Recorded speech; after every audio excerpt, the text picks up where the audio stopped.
সোনাইমুড়ি অম্বরনগর ইউনিয়নের ৫ নং ওয়ার্ডের হাজী মোবারকুল্লাহ মসজিদ রোডে নুরুল আমিন চৌধুরীর একটি গাছের কারণে চলাচলের চরম দুর্ভোগ পোয়াচ্ছে এলাকাবাসী। এলাকাবাসীর দাবি দ্রুত গাছ কেটে ফেলে চলাচলের ব্যবস্থা করে দেওয়ার জন্য। এলাকাবাসীর পক্ষ থেকে বক্তব্য রাখেন মোখলেসুর রহমান, স্বপন, আজাদ, আব্দুল হক, হাবিবুর রহমান বাবু। রোড আলিমুদ্দিন পাটোয়ারি বাড়ি রোড হাজী মার্কেট সংলগ্ন, ওখানে রোডের উপরে একটা গাছ আছে। গাছটা যারে হোক না কেন এটা কেটে ফেলা উচিত। এখানে রোগী নিয়ে যাওয়া আসা খুবই সমস্যা হয়, মানে আসার জন্য এটা যার গাছ হোক এটা কেটে ফেলে দেওয়া উচিত।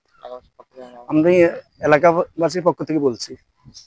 মানে এই বিভিন্ন রকমের জটিল এবং মানে অত্যন্ত মানে রোগীরা যারা বেশি অসুস্থ, এই রোগীগুলো অ্যাম্বুলেন্স নিয়ে আসতে পারে না, যার কারণে আমরা এই গাছটা কাটি ফেলার জন্য আমরা জোর অনুরোধ করছি।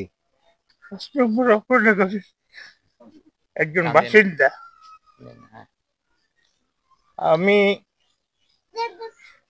এলাকার একজন নাগরিক হিসাবে আমার দাবি হলো এটা যে এইখান দিয়ে যে আমাদের একটা সহজভাবে চলাফেরার একটা রাস্তা, সাধারণ পাবলিকদের চলাফেরার জন্য, জনগণের চলাফেরার জন্য যে রাস্তাটা দরকার, এই রাস্তাটা আমরা করতে পারতেছি না কিছু সংখ্যক লোকের কারণে। এখানে যে গাছটা আছে এই গাছটাও কাটতে দিতেছে।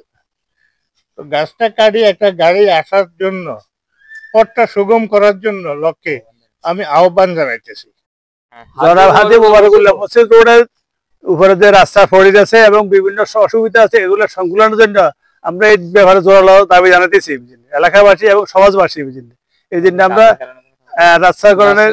রাস্তাটা গাছের কারণে এই চলাফেরার জন্য খুব অসুবিধা হইতেছে। কোনো অ্যাম্বুলেন্স, কোনো রোগী জরুরি কোনো অবস্থা বিধি ব্যবস্থা করতে পারতেছে না।